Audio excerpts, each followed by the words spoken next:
So guys basically क्या होता है, अगर आप जैसे फ्रीलांसिंग कर रहे हो या डिजिटल मार्केटिंग कर रहे हो राइट, तो या एजेंसी ओनर भी हो बेसिकली, तो इसमें आपको प्रॉब्लम्स होता है कहाँ पे आती है? प्रॉब्लम्स आपको यहाँ पे आती है जैसे आपने सेल्स निकाल ली, लाइक आपने लीड्स निकाल ली, आपने कोल्ड डीएम या कोल्ड कॉलिंग भी कर ली, चलो मीटिंग शेड्यूल भी हो गई, वहाँ तक कस्टमर इंटरेस्टेड था, आप मीटिंग पे गए, वहाँ से वो क्लोज नहीं हो पाया राइट, किसी भी रीज़न की वजह से। तो उसके की फैक्टर्स पता है?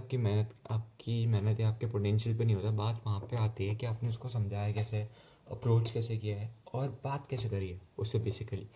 तो इसके लिए मैं आपको एक बेस्ट स्टेप देता हूँ। बेसिकली अप्रोच करने से पहले ना, आप जो भी इंडस्ट्री में अप्रोच कर रहे हो, फॉर एग्जांपल मैंने आज फिटनेस इंडस्ट्री जिम वालों को अप्रोच करा, जिनकी जिम अभी नई नई खुली है जयपुर के अंदर, एंड उनको डिजिटल मार्केटिंग में कैसे प्रोवाइड कर सकता हूँ, कैसे हेल्प कर सकता हूँ, कैसे ग्रो कर सकता हूँ उनको बेसिकली।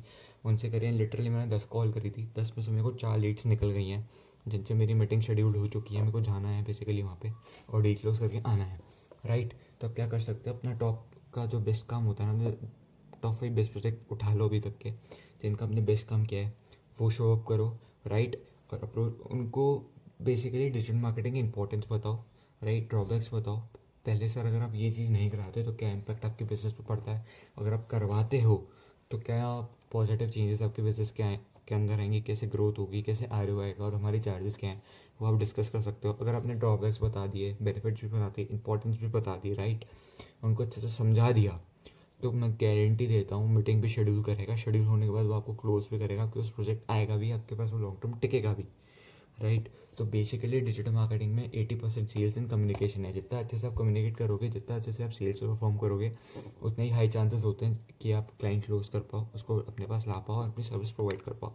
तो बेसिकली अब इसमें आप काम करो, अगर आपने अपने सेल्स पे, कम्युनिकेशन स्किल्स पे काम कर दिया, तो बेसिकली आपको कोल्ड कॉलिंग और कोल्ड डीएम के आप चैंपियन बन जाओगे बेसिकली। ठीक है, तो ये टिप्स फॉलो करो अच्छे से, पहले सेल्स कॉलिंग से पहले अच्छे से प्रिपरेशन करके रखो भाई। लिटरली मैं ये रजिस्टर मेंटेन करता हूँ, ठीक है। मैं इसमें जो इंडस्ट्री मेरी होती है और जो लीड्स मेरे पास आई भी होती है ना, उनको पहले मैं अच्छे से स्टडी करता हूँ, देखता हूँ, ओवरऑल पूरा सारा प्लान बनाता हूँ, फिर अप्रोच करता हूँ। इसलिए मेरी कन्वर्जन रेट हाई होती है कि हर महीने में मैं अप्रॉक्सीमेटली 2 से 3 प्रोजेक्ट्स पर मंथ मैं क्लोज करता हूँ एडिशनल में। ठीक है, तो ये चीज़ करना चालू कर दोगे तो तुम्हारे पास क्लाइंट आना चालू हो जाएगा, काम आना चालू हो जाएगा, तुम्हारी सेल्स इंप्रूव होती चली जाएगी, कम्युनिकेशन स्किल्स भी इंप्रूव होती चली जाएगी। तो ऐसे ही डिजिटल मार्केटिंग के कंटेंट के लिए फॉलो ज़रूर कर देना।